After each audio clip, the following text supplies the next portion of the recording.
दोस्तों नमस्कार, सत श्री अकाल, गुड मॉर्निंग। आपके अपने चैनल वीएन क्रिएशन पे आपका बहुत बहुत स्वागत है। आज हम पढ़ेंगे फिर से राजस्थान से जीके के क्वेश्चन। जहां अपना लास्ट सेशन कंप्लीट हुआ था उसके नेक्स्ट क्वेश्चन आज पढ़ेंगे। कल अपने 20 क्वेश्चन कंप्लीट किए थे, आज हम नेक्स्ट 20 क्वेश्चन कंप्लीट करेंगे।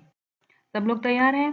सब लोग नोटबुक और पेन साथ में रखना और आंसर अपने राइट करते जाना, क्योंकि लास्ट में हमें एनालिसिस करना है कि हमने कितने क्वेश्चन कंप्लीट किए हैं, कितने हम अपने सही हुए, कितने रॉन्ग हुए हैं। स्टार्ट करें? तैयार है सब? तो आज का हमारा पहला क्वेश्चन क्या है? पहला क्वेश्चन है हमारा आज का, राजस्थान के किस जिले में रानी बावड़ी स्थित है? राजस्थान के किस जिले में रानी बावड़ी स्थित है? ऑप्शन देखते हैं। ऑप्शंस क्या क्या दिए हुए हैं? कोटा जिले में, बूंदी जिले में, या फिर झालावाड़ में, या बारां जिले में? बताओ दोस्तों क्या आंसर होगा। तो इस क्वेश्चन का हमारा आंसर क्या होगा? राजस्थान के बूंदी जिले में रानी बावड़ी स्थित है। बूंदी जिले में रानी बावड़ी स्थित है।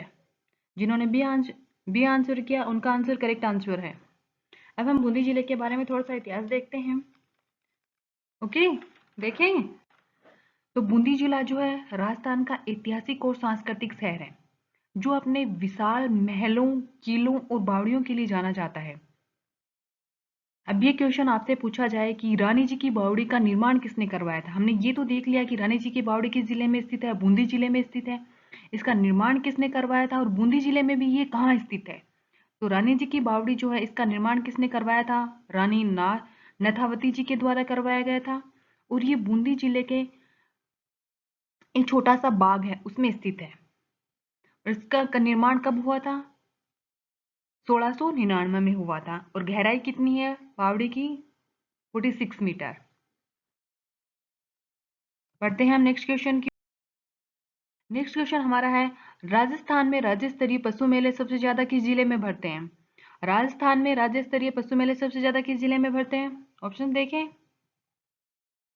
ऑप्शन है झालावाड़ में, नागौर में, बाड़मेर में, हनुमानगढ़ में।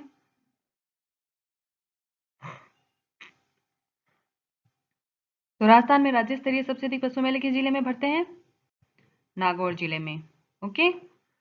अब हमें ये पूछा जाए एग्जाम में कि राजस्थान का राज्य पशु क्या है, और ये बहुत बार एग्जाम्स में क्वेश्चन आ भी चुका है, हम कंफ्यूजन भी हो जाते हैं। राजस्थान का राज्य पशु क्या है? इसमें क्या कंफ्यूजन रहता है कि राजस्थान का राज्य पशु और पक्षी चिंकारा और गोडाउन। तो हम कंफ्यूजन में आ जाते हैं, क्योंकि दोनों ये तो नहीं लगते कि पक्षी का नाम कौन सा है, तो हम कंफ्यूजन में आते हैं। ये हमें ध्यान में रखना है कि राजस्थान का राज्य पशु क्या है? चिंकारा है। और हाल ही में थोड़े दिन पहले 2014 में ऊंट को भी राजस्थान का राज्य पशु बनाया गया है, जिसे क्या कहा जाता है? रेगिस्तान का जहाज कहा जाता है। और चिंकारा कब बनाया गया था? राजस्थान का राज्य पशु कब घोषित किया गया था? 1981 में। अब ये पूछा जाए आपसे कि चिंकारा जो है इसका बोटनिकल नेम क्या है, वैज्ञानिक नाम का है। बहुत बार एग्जाम्स में ये क्वेश्चन पूछा भी जा चुका है। तो क्या नाम है? गजेला गजेला। चिंकारा के लिए राजस्थान का कौन सा अभ्यारण्य प्रसिद्ध है? चिंकारा के लिए राजस्थान का जयपुर नाहरगढ़ अभ्यारण्य जो है प्रसिद्ध है। इसके अलावा आपको एक कंफ्यूजन ये भी हो सकता है कि चिंकारा जो है राजस्थान का राज्य पशु भी है और एक राजस्थान का तत्वाद्य यंत्र भी है। तो ये ध्यान में रखना है कि चिंकारा जो है राजस्थान का राज्य पशु भी है और क्या है? तत्वाद्य यंत्र भी है। ओके, नेक्स्ट क्वेश्चन की ओर बढ़ते हैं। नेक्स्ट और थर्ड क्वेश्चन क्या है हमारा? बेणेश्वर का प्रसिद्ध मेला किस तिथि को आयोजित होता है? ऑप्शन देखते हैं। ऑप्शन क्या दिए हुए हैं? कार्तिक पूर्णिमा को, मार्गशीर्ष को, या पौष पूर्णिमा को, या फिर लास्ट माघ पूर्णिमा को? बताइए आप स्टूडेंट क्या आंसर होगा। तो विनेश्वर का जो प्रसिद्ध मेला है वो माघ पूर्णिमा को लगता है। जिन्होंने डी का आंसर किया है उनका आंसर करेक्ट आंसर है। अब हम विनेश्वर के बारे में देखते हैं डिटेल से। विनेश्वर धाम का मेला राजस्थान के किस जिले में लगता है? विनेश्वर धाम का मेला जो है राजस्थान के डूंगरपुर जिले में पड़ता है। ठीक है। और ये आदिवासियों का सबसे बड़ा मेला है, और इसमें आदिवासी जो लोग होते हैं वो बड़ी संख्या में भाग लेते हैं। इसके अलावा आपसे ये क्वेश्चन भी पूछा जा सकता है कि ये किस भगवान को समर्पित है? वेणेश्वर धाम का मेला। वेणेश्वर धाम का जो मेला है वो भगवान शिव को समर्पित है। किन 3 त्रिवेणी नदियों के संगम पर स्थित है? तो बेणुश्वर धाम का मेला जहाँ लगता है वहां पे 3 नदियां आकर के मिलती हैं, जिससे 3 नदियां जहां आकर मिलती हैं उसे क्या कहते हैं? त्रिवेणी संगम कहते हैं। तो वो किन नदियों का संगम है? सोम, माही, जाखम। बहुत इंपॉर्टेंट क्वेश्चन है, इसको आपको ध्यान में रखना है। किन नदियों का संगम है? सोम, माही, जाखम, तीनों त्रिवेणी नदियों का संगम है। वहां कौन सा मेला भरता है? बेणेश्वर धाम का मेला भरता है। अब हम बढ़ते हैं नेक्स्ट क्वेश्चन की ओर। नेक्स्ट क्वेश्चन, चौथा क्वेश्चन हमारा है, गुडे ग्रामीण पुरुषों के किस अंग का आभूषण है? ऑप्शन देखते हैं, नाक का, कलाई का, कान का या हाथ का। तो गुंडे जो है कान का आभूषण है। जिन्होंने की सी आंसर किया उनका आंसर करेक्ट आंसर है। इसके अलावा आपसे ये भी पूछा जा सकता है, ये आभूषण पुरुषों का है महिलाओं का है? तो हमें ये भी ध्यान रखना है कि आभूषण किनका है? पुरुषों का है। नेक्स्ट क्वेश्चन की ओर बढ़ते हैं। नेक्स्ट क्वेश्चन है हमारा, बिसलदेव की प्रेमिका राजमती कहाँ के शासक की पुत्री थी? ऑप्शन देखते हैं, मारवाड़ की, मालवा की, मंडोर की या दिल्ली की। कहाँ की शासिका थी? कहाँ के शासक की पुत्री थी राजमती? राजमती कहाँ के शासक की पुत्री थी? बताओ क्यों, आंसर क्या होगा? राजमती थी जो, वो मालवा शासक की पुत्री थी। अब ये भी पूछा जा सकता है कि बहुत बार क्वेश्चन में आ चुका भी है, जैसे मालवड़ा, मालवा, ढूंढाल, मेवाती, इनमें कौन कौन से जिले आते हैं? राजस्थान के कौन कौन से जिले आते हैं जिनमें मालवा है, मारवाड़ है, ढूंढाड़ है? तो मालवा क्षेत्र में कौन कौन से जिले आते हैं? झालावाड़ और प्रतापगढ़ जिले होते हैं। मालवा जो क्षेत्र होता है वो क्या होता है, जो समतल अपनी भूमि होती है उससे थोड़ा ऊपर उठा हुआ भाग होता है, उच्च भूमि युक्त क्षेत्र होता है। ओके, इसके अलावा हम देखेंगे बिसलदेव के बारे में, जो बहुत ही इंपॉर्टेंट है, इसके बहुत सारे क्वेश्चंस भी एग्जाम में आते हैं। बिसलदेव रासो की रचना किसने की? बिसलदेव जो है उनकी एक प्रसिद्ध स्वरूप रचना है बिसलदेव रासो, जिसकी रचना किसने की? उसकी रचना किसने की थी? नरपति नालायन ने की थी। ध्यान रखना है, ये क्वेश्चन आपसे बार बार एग्जाम्स में पूछा गया और पूछे जाने की संभावना भी है आगे। इसके अलावा बिसलदेव के द्वारा एक नाटक लिखा गया था, जो क्या था? हरिकेली विजय नाटक,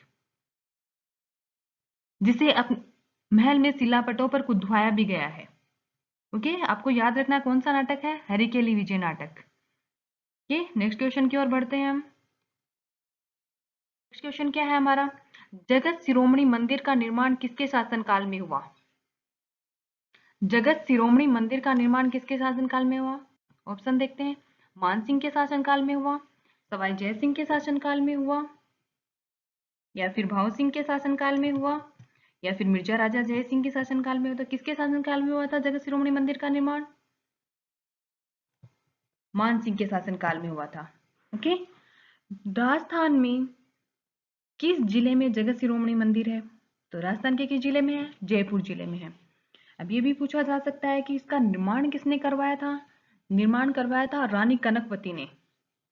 और ये भगवान जगत शिरोमणि मंदिर है, ये किसको समर्पित है? मीराबाई को, भगवान सिंह को और कृष्ण को समर्पित है। जगत शिरोमणि मंदिर का निर्माण किसके शासनकाल में हुआ था? मान सिंह के शासनकाल में। तो इस क्वेश्चन का हमारा आंसर, करेक्ट आंसर क्या है? ए, मान सिंह। जिन्होंने बी आंसर ए आंसर किया उनका आंसर क्या है? करेक्ट आंसर है। नेक्स्ट क्वेश्चन की ओर। नेक्स्ट क्वेश्चन हमारा क्या है, किस समूह की खगोलीय वेधशालाओं का निर्माण महाराजा जय सिंह के द्वारा करवाया गया? ऑप्शन देखते हैं, दिल्ली, जयपुर, उज्जैन, मथुरा, बनारस। नेक्स्ट है दिल्ली, जयपुर, उज्जैन, आगरा, बनारस। नेक्स्ट है दिल्ली, मथुरा, आगरा, उज्जैन, जयपुर। और उससे आगे नेक्स्ट क्या है? जयपुर, जोधपुर, दिल्ली, मथुरा, बनारस। बताओ बच्चों क्या आंसर होगा? इस क्वेश्चन का हमारा आंसर क्या है? ए, दिल्ली, जयपुर, उज्जैन, मथुरा, बनारस। जिन्होंने ए आंसर किया उनका आंसर क्या होगा? करेक्ट आंसर होगा। अब बढ़ते हैं हम नेक्स्ट क्वेश्चन की ओर। नेक्स्ट क्वेश्चन है हमारा, अकबर ने उदयपुर पर अधिकार कर लेने के बाद उसे क्या नाम दिया? जब अकबर ने उदयपुर पर अधिकार किया तो अकबर ने उदयपुर का नाम चेंज कर दिया था। तो जो नाम रखा था वो क्या था? ऑप्शन में देखते हैं, मोमिनाबाद दिया, या फिर मोमनाबाद दिया, या फिर शाहजहांबाद दिया, या अकबराबाद दिया। तो हम कई बार सोच लेते हैं नाम से कि अकबर ने अपने नाम पे रखा होगा अकबराबाद, तो इसमें आपको कंफ्यूजन नहीं होना है। उन्होंने अकबराबाद नाम नहीं रखा था, क्या रखा था? Muhammadabad. Okay, next next question है हमारा, भरतपुर में स्थित डींग के जल महलों का निर्माण किस महाराजा ने करवाया? भरतपुर में स्थित डींग के जल महलों का निर्माण किस महाराजा ने करवाया? ऑप्शन देखते हैं, जवाहर सिंह ने करवाया, या रणजीत सिंह ने करवाया, महाराज सूरजमल ने, बदन सिंह ने करवाया। बताओ बच्चों आंसर क्या होगा? तो भरतपुर के डींग महलों का निर्माण किसने करवाया था? महाराजा सूरजमल ने करवाया था। जो उन्होंने सी आंसर किया उनका आंसर क्या होगा? करेक्ट आंसर होगा। अब हम भरतपुर के डींग के महलों के बारे में थोड़ी हिस्ट्री देखते हैं। डींग महलों का निर्माण किस साल में करवाया गया था? तो डींग महल जो है वो 1730 में बनाए गए थे। डींग महल जो है भरतपुर से 35 किलोमीटर दूर डींग किला है, वहां पर डींग के जल महलों का निर्माण करवाया गया। ओके, नेक्स्ट क्वेश्चन की ओर बढ़ते हैं। हमारा क्या है, किस परमार शासक ने दिलवाड़ा में भगवान आदिनाथ का भव्य मंदिर बनवाया? ऑप्शन देखते हैं, तेजपाल ने बनवाया, विमल शाह ने बनवाया, या उपेंद्र ने बनवाया, या वीर सिंह प्रथम ने बनाया। बताओ दोस्त बच्चों क्या आंसर होगा? तो इस क्वेश्चन का हमारा आंसर क्या होगा? विमल सिंह। अब हमें ये पूछा जाए कि विमल सिंह कौन थे, तो विमल सिंह गुजरात के चालुक्य राजा भीम के मंत्री थे।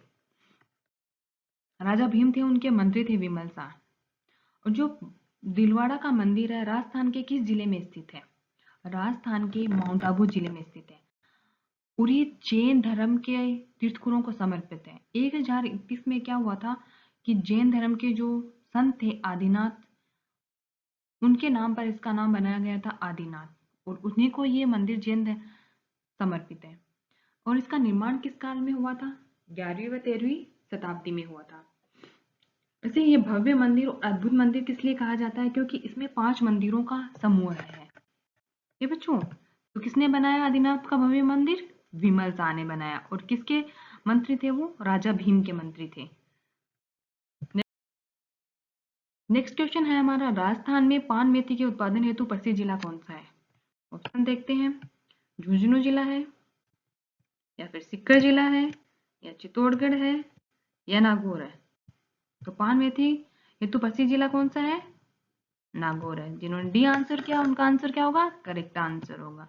नेक्स्ट क्वेश्चन की ओर बढ़ते हैं। नेक्स्ट क्वेश्चन है, इस सब गोल का मुख्य उत्पादक जिला है। ऑप्शन पे जाते हैं। कल भी हमने ये क्वेश्चन पढ़ा था। कल क्या पूछा गया था? भारत का ऐसा कौन सा राज्य है जिसमें इस सब गोल का सर्वाधिक उत्पादन होता है? तो क्या था? राजस्थान। और उसमें मैंने डिटेल आपको बताई थी राजस्थान के कौन से जिले हैं जहां पे इस सब गोल का उत्पादन होता है। तो कौन सा जिला है? जालोर जिला। जालोर जिले में भी कहाँ होता है? Bhinmal Jalore. Okay, next question की ओर बढ़ते हैं। क्वेश्चन है हमारा, भारत में राजस्थान का जिप्सम उत्पादन में कौन सा स्थान है? ऑप्शन देखते हैं,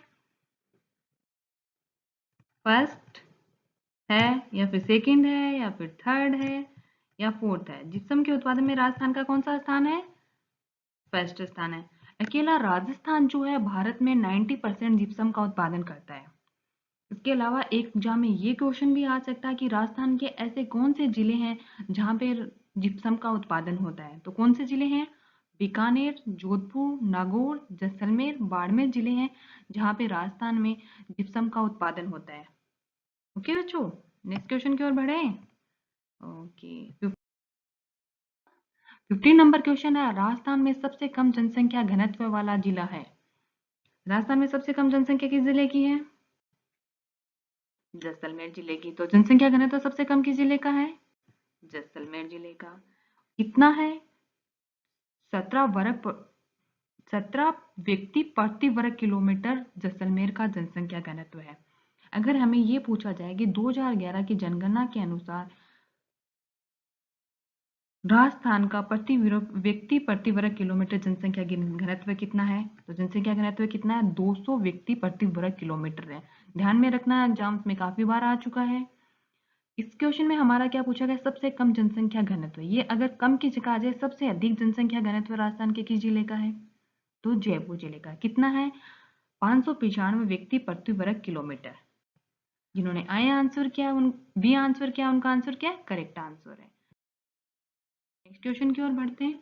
राजस्थान में लोकसभा सीटों की संख्या है, ऑप्शन देखते हैं, 20, 25 या फिर 30 या 35।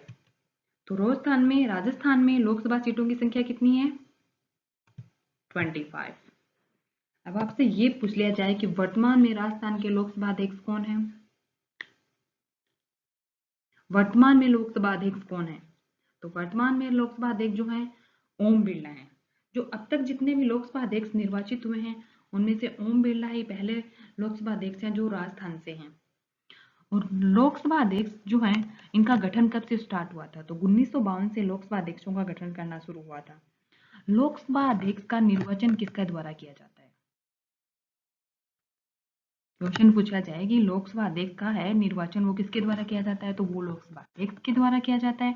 आपको कंफ्यूजन नहीं होना है। नेक्स्ट मैं पूछूंगी कि निर्वाचन की तिथि किसके द्वारा निर्धारित की जाती है, निर्वाचन किसके द्वारा किया जाता है और निर्वाचन की तिथि किसके द्वारा निर्धारित की जाती है। तो निर्वाचन किसके द्वारा किया जाता है, लोकसभा अध्यक्ष के द्वारा। और निर्वाचन की तिथि किसके द्वारा निर्धारित की जाती है, राष्ट्रपति के द्वारा। ओके, नेक्स्ट क्वेश्चन की ओर बढ़ते हैं। नेक्स्ट, राजस्थान का सर्वोच्च प्रशासनिक अधिकारी कौन होता है, तो राजस्थान का सर्वोच्च प्रशासनिक अधिकारी कौन होता है, आयुक्त होता है, मुख्य सचिव या संभागीय आयुक्त या मुख्य न्यायाधीश। बताओ बच्चों आंसर क्या होगा, तो राजस्थान का सर्वोच्च प्रशासनिक अधिकारी कौन होता है, मुख्य सचिव होता है। ओके, तो अब करंट में आपसे पूछा जाए कि वर्तमान में राजस्थान के मुख्य सचिव कौन है, तो वर्तमान में राजस्थान के मुख्य सचिव कौन है, डीबी गुप्ता। और महिला मुख्य सचिव कौन है थी, तो वो कौन थी, श्रीमती कुशाल सिंह। प्रथम मुख्य सचिव कौन थे, कि राधा कृष्णा। नेक्स्ट क्वेश्चन की ओर बढ़ते हैं। नेक्स्ट क्वेश्चन है हमारा, राजस्थान में राज्यपाल पद का सृजन कब हुआ। ऑप्शन देखते हैं, 23 फरवरी 1950 का हुआ, या राज्यपाल पद का सृजन 1 नवंबर 1956 को हुआ, या 1952 को, या 15 अगस्त 1951 को। ऑप्शन देख के आपको बताना है कि आंसर क्या होगा। तो इस राजस्थान में राज्यपाल पद का सृजन हुआ था 1 नवंबर 1956 को। तो हमारे मन में उठता है कि राज्यपाल से पहले कौन सा पद था, किस नाम से जाना जाता था, तो राज्यपाल से पहले राज प्रमुख के नाम से इस पद को जाना जाता था। ओके, वर्तमान में राजस्थान के राज्यपाल कौन है, कलराज मिश्र। और प्रथम कौन थे, जब 1 नवंबर 1956 को राज्यपाल पद का सृजन हुआ उसमें गुरुमुख निहाल सिंह।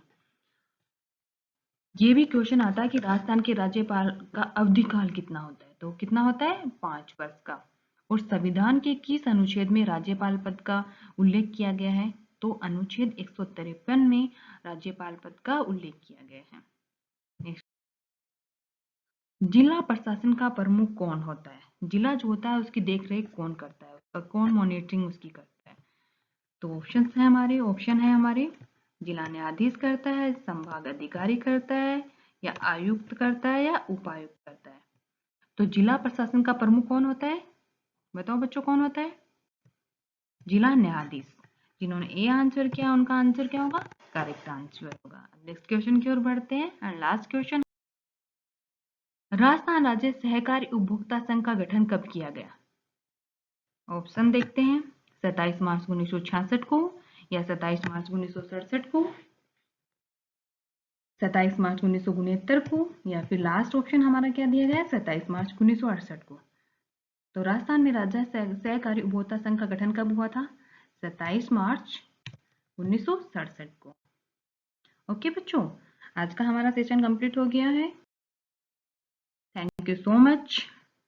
सेशन को सब्सक्राइब करें, इसी तरह आप मेरे चैनल को देखते रहें। जैसे मेरा न्यू वीडियो आएगा नोटिफिकेशन आपके पास पहुंच जाएगा। And thank you so much.